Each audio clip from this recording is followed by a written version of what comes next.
No vídeo de hoje trazemos para vocês a primeira trilogia aqui do canal Afunilando TV. Meu Deus do céu! A bola da vez trata-se de Volta para o Futuro, que inclusive é um clássico do cinema que ao passar do tempo encarretou várias inovações para o cinema atual.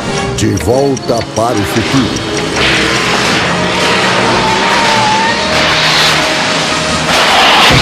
Essa trilogia fará parte do nosso quadro Afunilando TV Retrô. Quadro este que faz análise, ou seja, trabalha com filmes retrôs, ou seja, filmes antigos, digamos assim. Então eu convido você, jovem gafanhoto, a nos acompanhar em uma viagem para De Volta para o Futuro, que começa com a primeira parte em 1985, com a segunda 1989 e a terceira 1990. Vejam aí que são 3 partes que tornam esse filme um filmaço das telas, hein? Top demais! Desde já eu peço a você que está aí que nos ajude com like, também se inscreva no canal e ative o sininho. Dessa maneira o vídeo chegará primeiro até você, sem contar que você também ajudará a nossa família Afunilando TV a só crescer. Então você aí que não acompanha essa trilogia que nos enche de alegria, aperte os cintos, pega a pipoca e vem com a gente. Fala galera, beleza? Você tá no canal Afunilando TV, o seu canal de filmes e séries. Eu me chamo Mike Antônio e hoje eu sou o seu anfitrião e apresentador para que você possa nos acompanhar numa viagem pela trilogia de Volta para o Futuro. Vídeo este que faz parte do nosso quadro Afunilando TV Retrô. Dito isso, então vem com a gente. Viagens no tempo sempre são abordadas em livros e filmes. E claro, isso se traduz como um possível desejo humano. Seja para conhecer algo novo, visitar eras históricas ou até mesmo chegar e reorganizar a própria vida. Sendo assim, alguns filmes do cinema há tempos vêm mostrando essa possibilidade. E até mesmo aqui no canal já fizemos um filme seguindo essa temática, que inclusive está no card aqui em cima, que é uma análise sobre o filme Projeto Adam, ou The Project Adam, inclusive. Dito isso, agora vamos pisar fundo no acelerador e tratar do filme de hoje, que inclusive mudou a percepção de cinema de muita gente. A saga De Volta para o Futuro, criada e dirigida por Robert Zemeckis, acompanha as aventuras de um adolescente chamado Marty McFly, interpretada por Michael J. Fox. No primeiro filme, lançado em 1985, Marty e seu excêntrico amigo cientista Dr. Emmett Brown, que é interpretado pelo ator Christopher Lloyd, vivem uma curiosa aventura a bordo de uma máquina do tempo instalada em um carro chamado DeLorean, viajando por diferentes períodos da história de Hill Valley, na Califórnia. De início, todo o roteiro do filme foi considerado por muitos estúdios como bobo e até mesmo ousado em algumas partes. Em especial na parte que a mãe do Martin, no primeiro filme do ano de 1955, se apaixonaria por ele. Então já imagine você aí que loucura, hein, rapaz? Tá complicada a situação desse roteiro aí. Sendo assim, como vocês já podem adivinhar, o filme foi dispensado pela Disney. Ou seja, a mamãe Disney aí não gostou, ficou chateada, não quis o roteiro, foi dispensado, jogou fora. Mas enfim, Zemeckis encontrou um estúdio para investir na história, que foram Universal Studios, ou seja, Estúdio Universal. Eu sou a Universal. Uma curiosidade é que acredita-se que de fato o primeiro estúdio que negou o investimento de Volta para o Futuro se arrependeu grandemente. Meu irmão, tô falando de muita grana. São 244 milhões de dólares de lucros de bilheteria para esse filme. Então assim, certeza que quem negou esse filme pensou, caraca, velho, me lasquei. Lascou total, já era. Mas calma lá, não é só isso, não basta só ser muito dinheiro. O filme ainda conseguiu um Oscar e 4 indicações. Cara, certeza que essa empresa pensou assim, mano, o que eu fiz da minha vida, velho? Dito isso, agora vamos falar um pouco mais sobre a história do filme. Vamos lá. Na madrugada do dia 26 de outubro de 1985, Marty se encontra com seu amigo, o cientista Dr. Emmett Brown, no shopping Pinheiros Gêmeos. A pedido do doutor, lá ele revela a Martin que existiria, portanto, um carro chamado DeLorean que seria modificado para tornar-se uma máquina do tempo. O deslocamento temporal do veículo é acionado quando a máquina atinge 88 milhas por hora de velocidade, por volta de 141 km por hora. É providenciado por um aparato chamado capacitor de fluxo, que exige 1,21 gigawatts, providenciados por fissão nuclear. Para conseguir o plutônio que abastece o reator, o doutor enganou terroristas líbios que queriam que ele construísse uma bomba nuclear. Imagine então a situação do qual esse próprio cientista maluco se colocou para que tal feito realmente acontecesse. Após um teste do seu cachorro Einstein, Dr. Brown se prepara para viajar para o futuro, quando os líbios aparecem e matam o cientista. Indefeso, Marty tenta escapar no DeLorean. Porém, durante a fuga, ele acaba ligando os circuitos de tempo e alcança a velocidade de 88 milhas por hora, sendo transportado para 5 de novembro de 1955. Essa data que, inclusive, o doutor havia programado na máquina como um mero exemplo. Agora, no passado, Marty acaba caindo no que então era o Rancho dos Pinheiros, comandado por um fazendeiro. Marty acaba assustando o fazendeiro e sua família com sua roupa de radiação, por se parecer com um alienígena e o seu carro uma máquina do tempo, ou seja, uma nave espacial, para os que naquela época interpretavam daquela maneira. Após escapar do rancho, como o carro de fato não tem o plutônio, que inclusive é o que alimenta a máquina do tempo, ele desliga sozinho. E agora o nosso querido Marty McFly se encontra perdido no ano de 1955. Ou seja, ferrou, já era, se lascou. Que merda, hein? Sabendo dessa vontade humana de consertar o impossível, Bob Gale e Bob Zemeckis criaram uma trama que poderia ser identificável para qualquer pessoa. Basicamente, e se fosse possível ver os seus pais quando jovens, observando eles fazerem tudo o que hoje falam que é errado. Uma oportunidade única que Marty McFly acaba vivenciando e com isso, sem querer, quase extermina sua própria existência. Os roteiristas foram espertos o suficiente em criar as regras daquele universo e explicar de forma convincente como tudo funciona. Então galera, os caras não economizaram esforços para deixar com que tudo no roteiro de fato se amarre. Pode demorar algum tempo para você entender, mas te dou certeza que o roteiro fecha de um jeito bem convincente. Isso é fato. Realmente. Inclusive a história desse filme é algo que permanece até hoje no coração dos fãs. Te pergunto, chega aqui pertinho. Se você por um acaso fosse fã de Volta para o Futuro, de fato você entenderia que essas ideias facilmente se amarrariam. Mas e se você não fosse? Será que você ia gostar dessa ideia? Posso te responder da seguinte maneira. De Volta para o Futuro é algo tão marcante nos corações dos fãs que não só isso foi conquistado, como também um avanço tremendo no cinema. Já que por sua vez, tratando-se de um filme de alguns anos atrás, não só os efeitos de CGI eram bem menos avançados do que hoje, como também de algumas maneiras os roteiros eram colocados de ideias que talvez hoje não se colocariam. Tá, a gente pode dizer que os filmes hoje podem ser mais complexos? Talvez. Pode dizer que os filmes hoje podem ser mais fáceis de entender? Talvez também. São duas ideias. Mas cara, para um filme de tanto tempo atrás, tipo, olha o esforço que os caras fizeram e até hoje isso vive no coração dos fãs. De Volta para o Futuro aí, ó, tamo junto aí, ó, filmaço, filmaço. Que demais! Agora eu trarei pra você algumas curiosidades sobre a primeira parte da saga De Volta para o Futuro, já que os 3 filmes foram gravados como uma única história, sendo lançado cada um das 3 partes em anos diferentes. Bora lá? Não. O Astronauta de Plutão. Sidney Sheinberg, executivo da Universal Pictures, teve a ideia de mudar o título de Volta para o Futuro para O Homem do Espaço de Plutão, que seria então relacionados a piadas de Marty McFly, sendo confundido com o alienígena do passado. Não querendo entrar em uma briga com seus chefes Zemeckis e Gale, pediram a Steven Spielberg para ajudá-los. Spielberg respondeu ao memorando de Sheinberg, fingindo que tinha amado a piada, constrangido e sem vontade de admitir que falava sério. E aí, Sheinberg desistiu da ideia. Quanto menos dinheiro, melhor. A decisão de substituir Eric Stoltz por Michael J. Fox como ator principal de Volta para o Futuro significou a perda de mais de 6 semanas de filmagens e aproximadamente 5 milhões do orçamento do filme. Diante dos prazos de entrega se aproximando e com apenas uma quantidade limitada de dinheiro, Zemeckis e Gale tiveram que reescrever o seu roteiro em tempo real, ou seja, enquanto o filme estava simplesmente gravando. Facinho, né? Simples. Dificuldades musicais.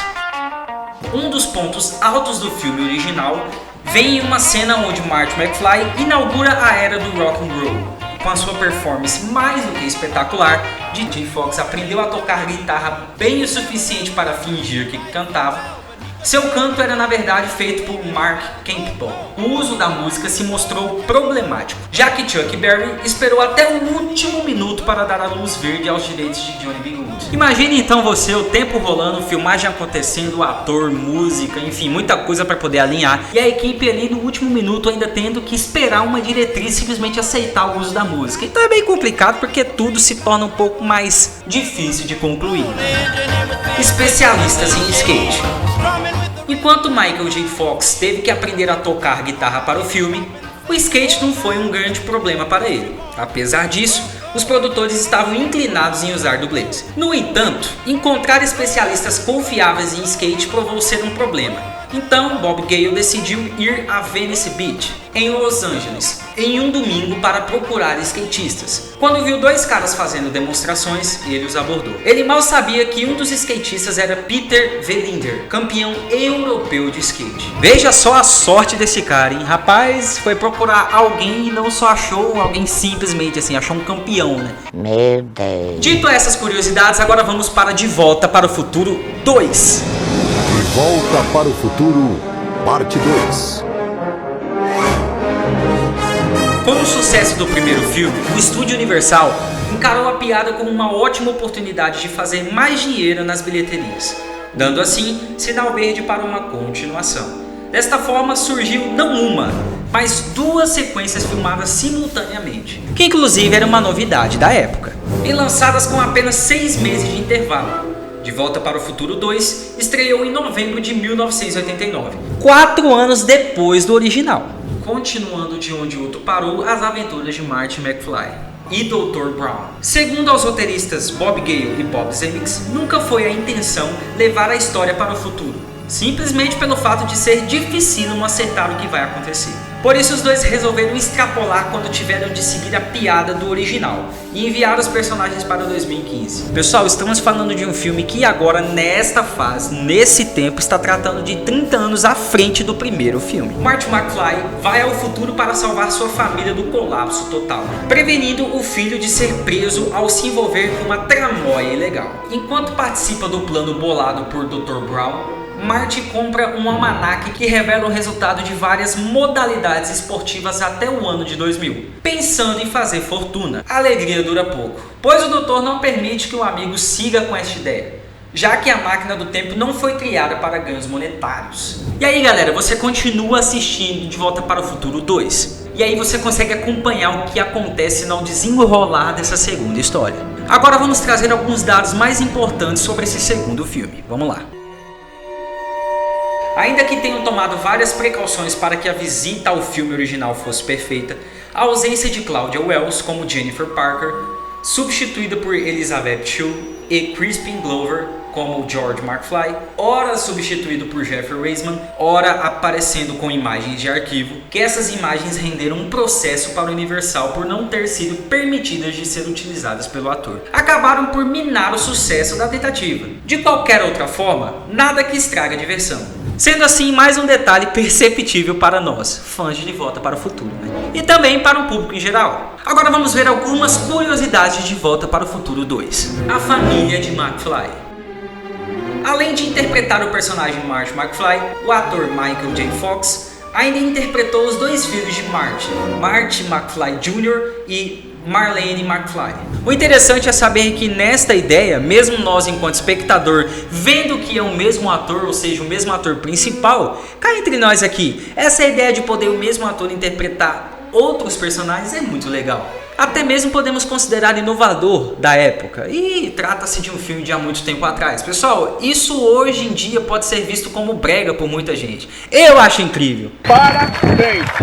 Parceria.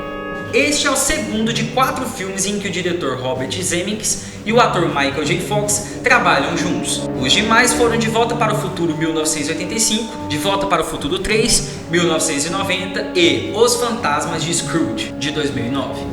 2 em 1. As imagens de De Volta para o Futuro 2 e De Volta para o Futuro 3 foram gravadas simultaneamente, com os dois filmes sendo lançados no cinema praticamente ao mesmo tempo. Podemos dizer aí que foram num prazo de somente 6 meses de intervalo. Homenagens.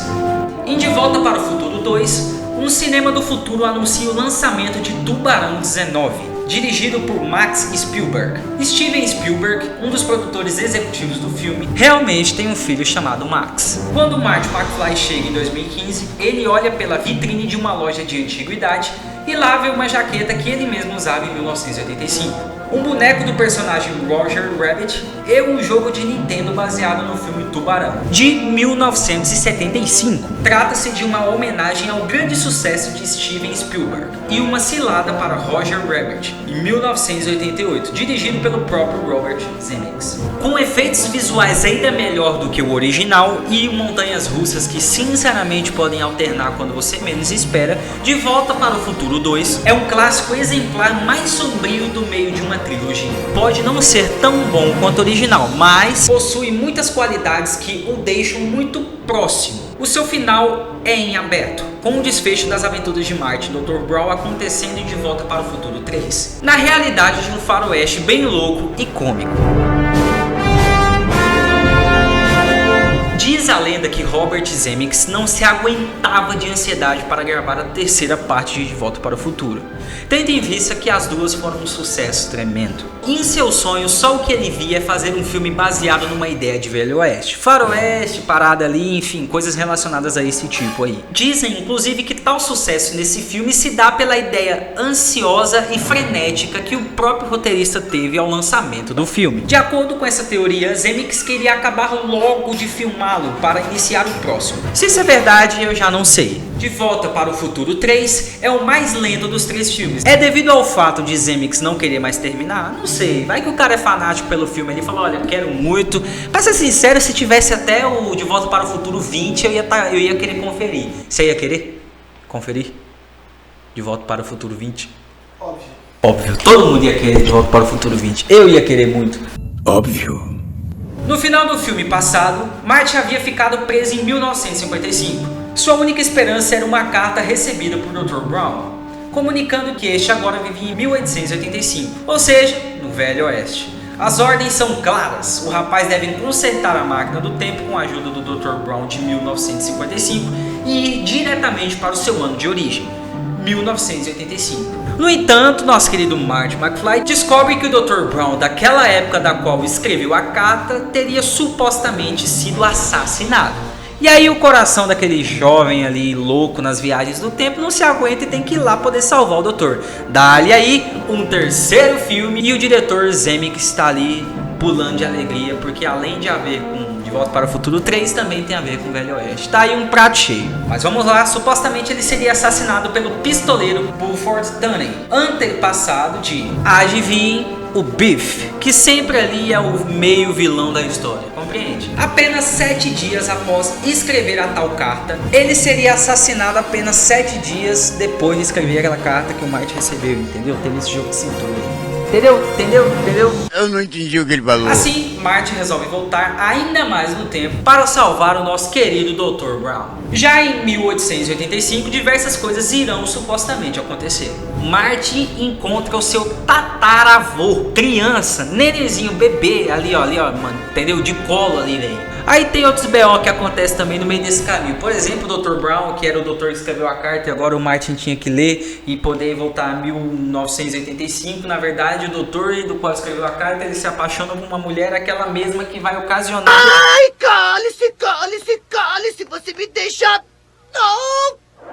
Aliás, várias pistas para o roteiro deste terceiro filme foram dadas no segundo filme da série. Exemplos: a máquina do fliperama do Velho Oeste que Martin jogava em 2015, a referência ao bisavô de Biff em 1955, o filme de Clint Eastwood, que Biff assistia em 1955, por um punhado de dólares, há falhas nos circuitos da máquina do tempo que insistiam em marcar o ano de 1885. Momento que o doutor insistia em ter que estudar o ano de 1855, né? Que é onde ele foi parar ali. E assim por diante. São algumas curiosidades aí que faziam parte do segundo De Volta para o Futuro. Mas calma lá. Claro que essas curiosidades foram propositais, beleza? Não é ali uma coisa ali que eles queriam esconder. Até porque, pessoal, estamos falando de um filme, uma trilogia que foi gravada quase que simultaneamente. Ou simultaneamente, do 2 pro 3 ou do 1 pro 2, enfim. não me recordo aqui, mas são datas muito próximas de lançamento, portanto datas muito próximas de gravação. Então, logicamente que eles queriam conectar um filme ao outro, isso ficou muito legal, eu devo admitir. O roteiro é perfeito, além das novidades, variações em cima de cenas já clássicas da série são feitas. A perseguição que começa em um bar, a maquete que o doutor constrói para explicar seus planos, a cena em que Marty acorda e pensar ter sonhado com tudo, e assim por diante, fica ali num loop temporal. É, temporal mesmo, né? Porque vai oscilando entre os tempos do filme, enfim. Fica se repetindo aí, assim, a ideia não fica tão cansativa não, tá? Se o problema ali que você pensa já nessa situação é tipo, pô, vai ficar se repetindo, não. O que você deve entender é que cada filme é uma situação diferente. E o que eu sinto assistindo De Volta para o Futuro, pra ser bem sincero, é aquela ideia de um filme de maneira cômica, né? Ali, de maneira engraçada, aplicar um filme bagunçado, entretanto interessante e engraçado ao mesmo tempo. Há também os velhos clichês dos faroestes: cavalos correndo em disparada em direção a um desfiladeiro, duelos ao nascer do sol, tiroteios no bar da cidade, enforcamentos, assaltos a trem e, é claro, o agente funerário, né, que tem basicamente em toda a trama de Velho Oeste, né, agente funerário ali, enfim, torna interessante, né? Bacana. Olha que bacana. Você já pensou em morrer? Você já pensou em morrer alguma vez? Nenhuma vez assim? Bonito. Mas como De Volta para o Futuro é, e antes de mais nada, uma homenagem ao gênero western, ou seja, Velho Oeste, isso aí é perdoável, porque é uma homenagem, né, gente? Se é uma homenagem, tem que ter alguns toques ali característicos desse tema, que é Velho Oeste. O domínio das sequências é completo, levando o espectador a uma ansiedade fabulosa. É como se a noção de tempo, tão preciosa à série, tivesse se impregnado com força total nos realizadores da trilogia. Outro exemplo disso é o curioso paradoxo criado no terceiro filme. Ele começa com uma cena final do primeiro De Volta para o Futuro. Interessante, né? Legal, bacana, achei curioso. É mesmo? E eu espero aí seu comentário, né? Pra saber o que você achou dessa conexão entre os filmes. Comenta aí, comenta à vontade que vamos responder, vamos deixar um amém, comenta aí. Agora vamos citar algumas curiosidades de Volta para o Futuro 3. É possível ver o relógio do Dr. Brown e seu banheiro em 1955. Ele pendurou lá no dia 5 de novembro. Ao fazer isso, escorregou, bateu a cabeça, teve a visão do capacitor de fluxo, que é o que torna possível a viagem no tempo. Em 1955, há um caminhão de coleta de estrume, de um tal D. Jones, caminhão no qual Biff bate seu carro. Na parte 3, há uma carroça de coleta de estrume, de um tal de A. Jones, carroça na qual Buffer Tannen cai. E aí me faz pensar, né, que talvez a família Jones já é conectada com esse serviço há algum tempo. Em De Volta para o Futuro 1 e 2, o Sr. Strickland é o diretor da escola de Marty, que nunca teve cabelo. E Marty inclusive faz uma piada, que ele diz que esse mesmo diretor nunca teve cabelo. E parece que não, né, o cara é mó calvão lá. Empolgante. Na parte 3, o sobrenome do delegado é Strickland, o que faz pensar nós aqui enquanto espectador que a família Strickland sempre teve alguma conexão com a disciplina. Mas dessa vez ele tinha cabelo, né? Pois é, espantoso, curioso, hein? Curioso, comenta aí o que você achou, hein? A placa do DeLorean cai no chão e gira quando Einstein vai em 1 minuto para o futuro. Na parte 3, a placa do futuro do DeLorean cai e gira quando o carro é atingido pelo trem. Foi uma bela referência, mas ainda assim muito triste. Por mais que eu saiba que toda vez o doutor vai voltar, né? Mas ainda assim eu não gosto de ver o DeLorean sendo destruído. Pessoal, o DeLorean é mó bonitinho, velho. Eu, por exemplo, queria ter uma miniatura do DeLorean aqui, ó, legal, aquelas de controle remoto. DeLorean hoje deve ser muito caro, mas o carro é lindo, isso eu devo dizer. Cara, que carro top, velho. De Volta para o Futuro 3 fecha com uma chave de ouro essa fantástica trilogia. É que, na verdade, se a gente for juntar, é um grande filmaço de 6 horas de duração, né? Digamos assim. Eu só espero aí, de verdade, você aí, ó, não sei, bom, eu acredito que ele não tá vendo a gente, né? Mas o organizador de Volta para o Futuro, por favor, não encerra não. Coloca mais filme pra gente aí, filmaço. Cara, será que existe alguém que não gosta de Volta para o Futuro? Eu peço aí que faça pelo menos mais um filme aí pra aquecer o coração dos fãs, eu queria muito ver. Afinal, né, chega aí pertinho aí, ó. Quem não gostaria de ver De Volta para o Futuro 4? Diz aí. Mas por fim eu espero ter despertado em você aquela vontade de poder correr lá e acompanhar De Volta para o Futuro. Depois de acompanhar, corre pra cá e deixa nos comentários o que você achou.